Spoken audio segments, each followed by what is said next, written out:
Hey guys, what's going on? I've only got 17 minutes on here, so I'm trying to make this work. Um, so yeah, uh, the weekend of December 13th, Friday the 13th, was my journey to Northern California to sit with Mother Ayahuasca for the first time, and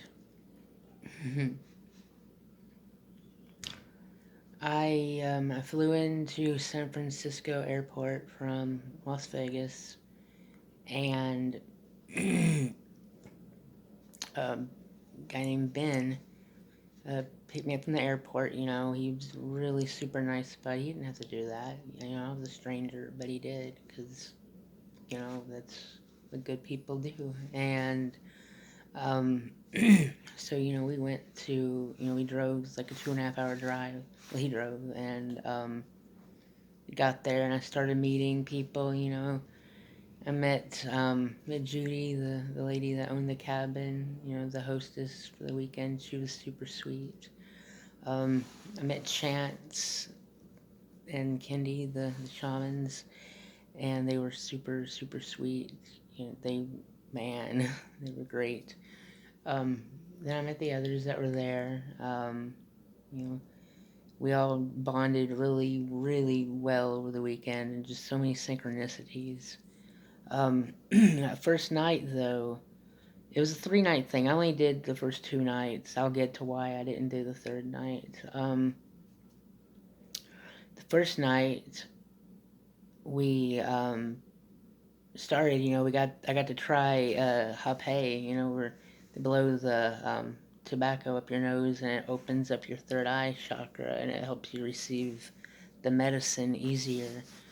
And so did that, and me, and there was another guy there from St. Louis, and his name was also Darren, and it was his first time too. Me and him were the only first timers, and he went first. And with my eyes, I'm legally blind, and I needed assistance. It was dark. We were indoors because it was too cold outside, and so Chance, the shaman, he brought me the medicine and a cup, and I drank it, and it was like a big shot of liquor, basically. Um, and man, like for about 5 minutes later, I started trying to vomit, but it was just dry heaves, and that went on for probably about 5 minutes or so, and then I got to a point where my stomach settled, so I sat down, I set my puke bucket down and took a drink of water and laid back. And there was already, some music playing, but in my mind, the music changed. And because there's always this welcoming music, like I'm coming in the door to the party, and I started passing through this doorway, and everything, my vision in front of me started just like fractalizing and getting bright and colorful. My eyes were shut, and like party streamers, confetti, and whatnot. And then just like that, I was in like an atmosphere that was kind of like the room I was in, but nobody else was there. There was candles everywhere, and it had that dark but candlelit look to it. And off to the off somewhere a little way, they weren't like right in my face, were three spirits that I perceived to be ancient shamans, and it was their silhouettes. But instead of being like dark shadows, like you'd think, it was like white, like just the total opposite, like white shadows. And they didn't move, they didn't say anything, they just watched me. And I felt very humble, like I wasn't worthy to be there. Like I felt instantly like I wasn't taking it as serious as I should have. And that was really one of my concerns going into it, that I was doing it possibly for the wrong reasons. Like, I mean, yeah, I was interested in the trip aspect of it, but I was more interested in what I could take away from it. And um, suddenly I started feeling, the whole void coming for you. But, it was Mother Aya, but I couldn't really make out her face or anything. But I started coming to, like I started coming conscious again. And Kendi was holding me, she was cradling me. And like I was a baby, she was singing to me, and just kind of like whispering, comfort things in my ear, just, telling me that um, she knew what I missed as a child, and she could see it. I felt it, and it turns out that while I was unconscious, I started physically like freaking out, like kicking and stuff. But as soon as chance got to me, they said, I immediately calmed down, and then Kendi started, you know, doing what she did. They were great. They were on top of their game. Um, then I only drank one cup because I was pretty much out of it after that, and pretty much just laid there the rest of the night. And then next morning got up, and we all just spent hours just in integration, just talking about what happened, how we felt, and bonding really, because we didn't have that opportunity the day before. Which, once psychedelics also get thrown into the mix, it makes it that much more meaningful. And yeah, and then just spent the day just chilling, and then that night, night two, I went into it. My intentions the first night were just to help me learn how to love myself, let go of the past, and to become a better version of myself. On night two, I my intentions were to see things from my grandfather's perspective, to try to understand how he feels more, so I could, better try to improve my relationship with him. And um I got a little selfish. I asked to, I wanted to learn how to become a better writer because I'm an author. I'm working on a book right now. Plug, plug. um, but yeah, as soon as I drank a little, my shot, my drink was a little bit more than the night before, and they weren't even, everybody hadn't even drank yet, and I was in a full blown panic attack. Like all of the visuals I was seeing was just white, transparent, almost ghostly figures, and started scaring the hell out of me. And I remember I was just like, "Can somebody please hold my hand?" And Ben, I believe it was Ben, the facilitator that came and got me at the airport. He was right there. He had me, and Kendi, she was right there nearby. I can't remember, but she used to tell me, to close my eyes, relax, and breathe.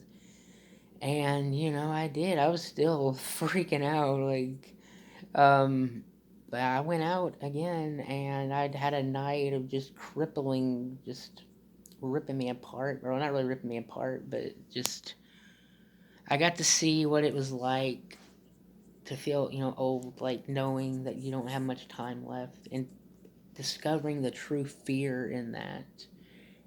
Because I tried to kill myself once. I took over 50 Seroquel one night, and I shouldn't be here. So that actually came into play. I believed that I was dead, or that I had died, and that this, whatever this is, was my way of atoning for my suicide. And after I figured that part out, I started realizing that there's a center that I've always been working towards. Like even before ayahuasca, with other psychedelics, there's this center that I've always been moving towards, and I realized I'm in this cocoon, and I could see the cocoon becoming so unstable, just shaking the pressure, and it was ready to just pop. But um, Like Mother Aya came to me again. You know, she was comforting me. She was shaking her head yes. I've seen so many entities in my psychonautic journeys, you know, yeah, like shaking her head yes at me. Like trying to guide me, I guess. And I mean, she was trying to take me. I got scared because I thought, well, if I'm already dead, you know, is this me going into the light? And if so, you know, I wasn't. I thought it because I wasn't ready yet. I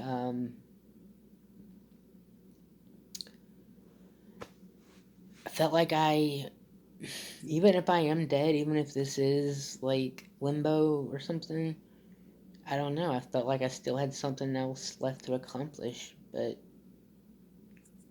I'm gonna have. That's gonna give me something to think about because I'm going back. I'm gonna try to go back this summer, coming summer, if I can. And yeah, if I didn't actually feel, if that the feeling I got from that, the fear, if that wasn't because I died, you know, well, I felt like I died, and like I said, Mother Aya, God, something was pulling me, or trying to pull me, you know, somewhere, like take me somewhere, and it scared me, and ultimately that's why I passed up on night three because I couldn't. I got scared and I couldn't do it, and I started, you know, I mean, my vision is bad enough as is, but I kind of started using that as an excuse in a way. But I got scared, and the thing I'm gonna have to work on between now and this summer is trying to figure out what this is that what I'm avoiding because there's something there. I mean, I realize the odds of me being dead and that being my way of trying to go to the light is probably more slim than anything, but I have between now and then to figure that out for myself and to ask myself if that's true. If that's true, I go there and let's say I literally physically die, whatever. It's obviously that's God's will, and I need to figure out if I'm going to accept that and let it happen, or if I'm just going to keep on like this until I die of old age and end up where, like in hell or something, or whatever. I mean, see, that's the thing. We don't know. Our egos can convince us of whatever, but we really don't know. I mean, what's going to happen? I mean, we see these things before us, you know, whether it be synchronicities in what we perceive as our waking life or psychedelic trips. We really, you know, we don't know what's waiting. We know something's waiting. We do know something's waiting. You know, I know for certainty that nihilism doesn't exist. There is something there. Atheism does not exist. There's something there, and I'm I've been given the opportunity to step up to the edge. You know, I'm teetering on the breaking point, and I need to figure out if giving up every single thing, literally, you know, metaphorically, whatever, is worth just seeing, you know. Yeah, Chance told me that I would regret it. Well, a few people did, and I do, but you know, not going on that third night. But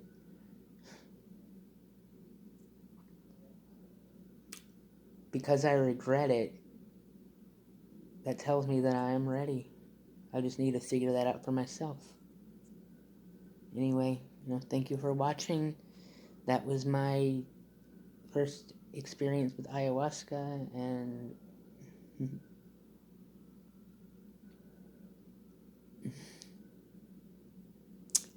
Have a very blessed day and New Year's.